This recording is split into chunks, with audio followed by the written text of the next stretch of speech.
अस्सलाम वालेकुम नाज़रीन, सादी अफजाल के शो में अतात आरट को इमरान खान पर तनकीद करना काफ़ी महंगा पड़ा। सादी अफजाल ने लाइव शो में अतात आरट की क्लास लगा कर रख दी और भारत को लेकर अतात आरट ने ऐसा क्या बयान दिया जिसे सुनकर सादी अफजाल भी हैरान रहेगी।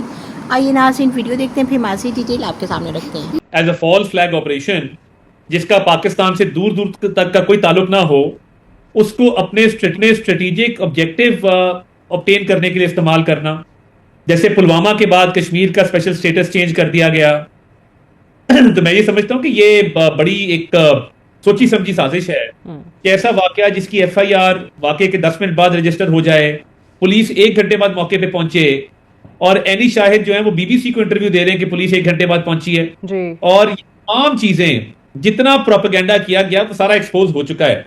तो लगता यह है कि इस फॉल्स फ्लैग ऑपरेशन के पीछे ऑब्जेक्टिव ये था कि सिंध ताश मुआहदे को मुअत्तल किया जाए गैर कानूनी तौर पे और एकतरफा तौर पे।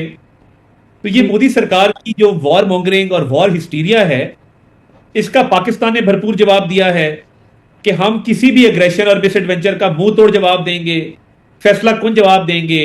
और 2019 की मार इनको भूली नहीं है कि जब इनके 2 जहाज गिरा के इनके पायलट को फैंटास्टिक कप ऑफ टी पिला के भेजा था।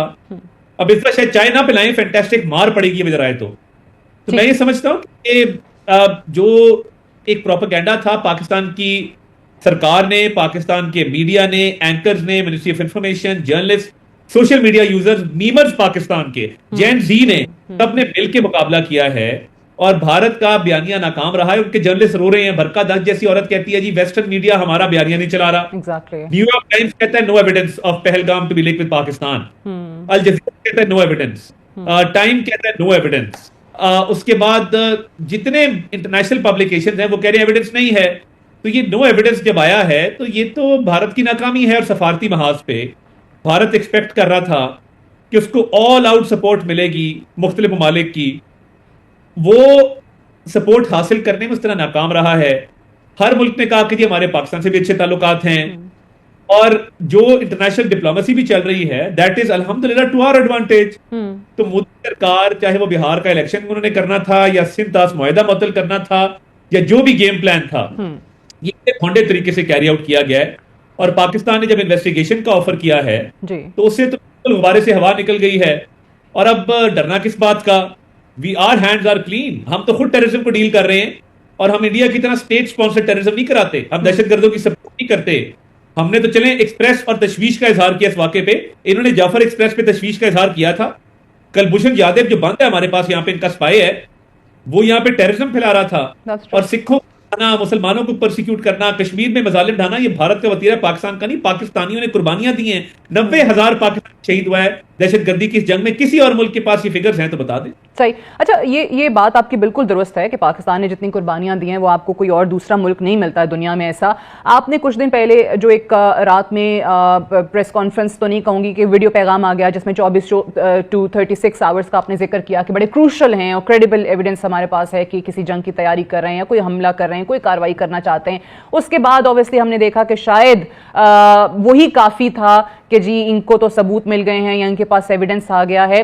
क्योंकि ये बड़ा एक अजीब सा टॉपिक है। वॉर मॉन्गर्स बैठे हुए हैं इंडियन चैनल्स के ऊपर कि जी पाकिस्तान पे फौरन हमला कर दें, जी बम गिरा दें, नॉट रियलाइजिंग कि दोनों जौहरी ताकतें हैं और ये कोई आसान चीज़ नहीं है कह देना मजाक में कि जनाब जंग होनी चाहिए। अब हमारे यहाँ भी मीम्स भी बन रहे होते हैं, वो आप भी देख रहे होंगे सोशल मीडिया पे कि ये कर दो, ऐसे कर दो, हमारे 4 लोग तुम ले लो, 8 लोग यहाँ भिजवा दो। बट एक आम शहरी जो है ना वो बड़ा परेशान है, जिसने अपने बच्चों को स्कूल भी भेजना है, जिसके एग्जाम्स भी हो रहे हैं, वो जरूर आके सवाल करते हैं कि भाई क्या चल रहा है, जंग हो रही है नहीं हो रही है। तो आप बतौर तर्जुमाने हुकूमत पाकिस्तान क्या आप बता सकते हैं कि अभी खतरा टल गया है या उसी तरह से मौजूद है जैसे आपने कुछ दिन पहले बताया था?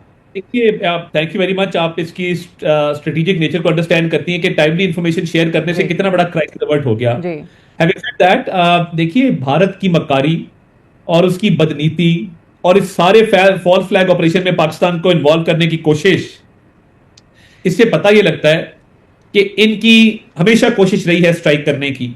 और देखिए इसकी पॉसिबिलिटी अपनी जगह मौजूद है। जहां हम अपने शहरियों के लाइफ का, उनके सेफ्टी एंड सिक्योरिटी का पूरा ध्यान कर रहे हैं, वहां पे वी आर प्रिपेयर्ड कि अगर ये आए तो इनका मुंह तोड़ जवाब दिया जाएगा। तो ये अभी तक जो एस्केलेशन कभी ऊपर जाती है कभी नीचे, तो मैं ये समझता हूं कि इसकी पॉसिबिलिटी अभी तक मौजूद है। ओके। एक वो अभी बिल्कुल वो जो एक स्टैंड ऑफ होता है वो डिसएंगेज नहीं हुआ, और आप देखते हैं कि स्कर्विशेस भी छोटे मोटे चल रहे होते हैं। तो इस पे अभी it will be too early to say, but I think इसकी पॉसिबिलिटी अभी तक मौजूद है। Pakistan armed forces are ready कि किसी भी मिसएडवेंचर का वो भरपूर जवाब देना चाहते हैं और इंशाल्लाह देंगे।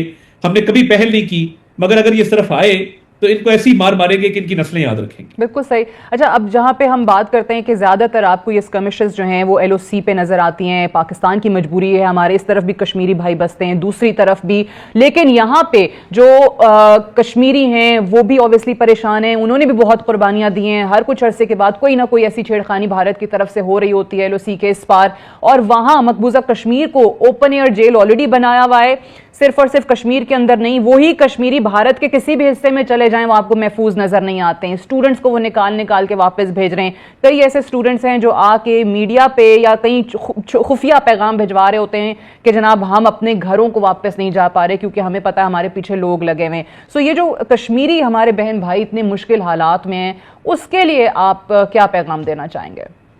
मोदी गुलाम है हिंदुत्वा आइडियोलॉजी का। तो दिल्ली के मुसलमान हुए जिन पे मजालिम ढाए गए, जो स्टूडेंट मूवमेंट चली आपने देखा, तो कश्मीर के निहत्ते मुसलमानों, देखिए कश्मीर हमारी शहरक है, make no mistake about it Indians, I am going to tell you today, Kashmir की पॉलिटिकल डिप्लोमेटिक मॉरल सपोर्ट मरते दम तक जारी रखेंगे, नहीं छोड़ेंगे। और कश्मीरी का राइट टू सेल्फ डिटर्मिनेशन है as per the UN resolutions, fundamental rights हैं ये। अब मोदी जो एक बुचर ऑफ गुजरात है, उसकी आइडियोलॉजी सिर्फ मुसलमानों को सब्जुगेट करने तक नहीं रही, वो स्प्रेड हो चुकी है सिखों के दरमियान भी। जी। आपका क्या ख्याल है, खालिस्तान बनाने के लिए जितने स्ट्रॉन्ग आवाजें उठ रही हैं और सिख जो हैं वो कह रहे हैं कि पाकिस्तानी फौज के खिलाफ हम नहीं लड़ेंगे, वो इस वजह से कह रहे हैं कि वो भी मोदी सरकार के मजालिम को जानते हैं कि कनाडा में सिखों को मरवाया, US में मरवाया और पाकिस्तान में दहशतगर्दी को फरोग दिया। तो state sponsored terrorism against Kashmiris, against Sikhs, against the persecuted minorities of India is intolerable। ये बड़ी मतलब कब तक ये माइनॉरिटीज बर्दाश्त करेंगी? तो मैं ये समझता हूं कि ये कश्मीर वाला मामला हमारे दिल के बड़ा करीब है और पाकिस्तान हमेशा कश्मीरियों की हिमायत जारी रखेगा। इंडिजिनस मूवमेंट है, इंडिजिनस लोग हैं, उनका राइट है सेल्फ डिटर्मिनेशन का, UN ने उनको ये राइट दिया है, तो मोदी कौन होता है ये राइट रोकने वाला? बिल्कुल सही। बुचर ऑफ गुजरात है, उसकी आइडियोलॉजी सिर्फ मुसलमानों को सब्जुगेट करने तक नहीं रही, वो स्प्रेड हो चुकी है सिखों के दरमियान भी। जी।